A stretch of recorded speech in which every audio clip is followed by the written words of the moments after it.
Welcome to 2084. Hi, we're Blooper Team, and today we want to walk you through the cyberpunk dystopian world of our new game, Observer. If you played our first game, Layers of Fear, you know that we make a different kind of horror. Something a bit more cerebral, emotional, and psychological. We like to call it hidden horror. I went to KPD if that's what you're asking. Seriously? We haven't had a cop around these parts and... We think of hidden horror as a subgenre. There are a million different types of action games out there, but you don't see that kind of diversity in horror games. Most horror games are designed completely around survival. Someone or something is trying to kill you, zombies usually, and you must survive, using whatever weapons you can find, like machine guns and grenade launchers, and the occasional machete. A few people who played Layers of Fear went into the experience expecting survival horror, and were naturally disappointed in our lack of machetes and missile launchers. So let's clear up that confusion right now. What is hidden horror? We define it using two main ideas. The first is the subject. What is this game about? The axis on which the whole story and gameplay revolves. In Layers of Fear, the subject dealt with the edge of sanity. That cliff where sanity ends and insanity begins, and then jumping right over.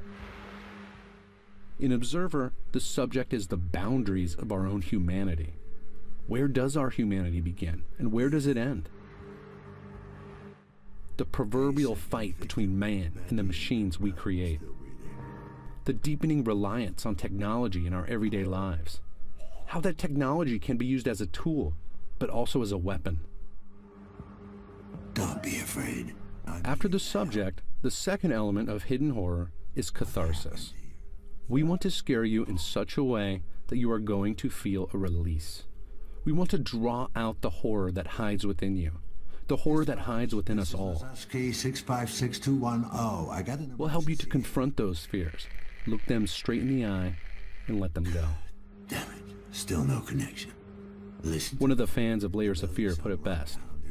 So that's what it feels like to be insane. I can get whoever's responsible for this if you help me find him. So what does it feel like to be an observer? Observers are neural detectives.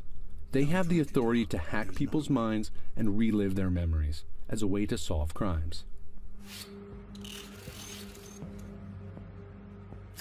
The device on Dan's wrist is the DR3AT, or as it's known to observers, the Dream Eater. The Dream Eater is what allows Dan to hack into people. The idea of inserting yourself into the mind of another is just one of the ways we test the boundaries of humanity, the boundaries of the individual. If someone is inside your head, are you in fact you anymore? Is the ability to force the deepest memories from a person morally acceptable? One could argue it's a new form of psychological rape. That's certainly how the Class C citizens of Krakow feel here in the year 2084. They are scared to death of observers and refer to them as leeches. If you read the tech headlines of today, this frightening future doesn't feel that far off. We already overshare on social media. We are also beginning to augment ourselves with implants like RFID chips and prosthetics. Has technology changed you? Are you being influenced without being aware of it?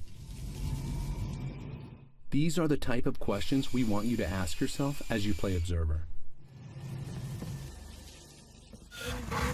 One of the reasons people enjoy horror, enjoy nightmarish monsters scaring the daylights out of us in movie theaters around the world, is that it relieves tension. That's what catharsis is, emotional release. But in games, you make the choices. You decide what happens. That's much more powerful than simply watching a movie on a screen. You experience and interact with the horror yourself. Because of this, you are constantly asking yourself as you play, why am I afraid? Why does this feel wrong? What am I really afraid of? In this dystopian future, if you really stop and think about these questions, you'll experience what we like to call Catharsis 2.0. This is a release from fears you didn't even know you had. That's some next level catharsis right there. Is it morally acceptable to hack a person's mind? Even if the person gives their consent, the observer will have complete access to that person's entire memory. They can find, take, and use whatever they want.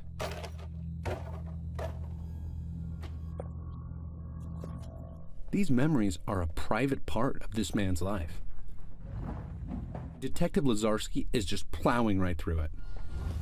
Dan is driven to go as deep as he possibly can to find the truth. In this man's mind, we will learn that he's an ex-con, a recovering drug addict. So we will see the bars of his mental prison he has created for himself, the chains of addiction that hold him back. Some people may rush through this and not notice. But those of us who stop and think about what we are seeing will experience something quite a bit more nuanced and layered. Everything is a symbol. Everything has meaning. The question is, what does it mean to you? At its heart, Observer is a mystery, and you will no doubt have a lot of questions building up as you play. These are your questions. If you stop and think about them, you may find your own answers, and maybe even a bit of release. That's the kind of horror we want to make at Blooper Team. That's hidden horror. Thanks for watching. We'll have a lot more Observer to share with you soon, and we can't wait for you to play Observer for yourself when it releases later this year. Until then, ask yourself, what would you do if your fears were hacked?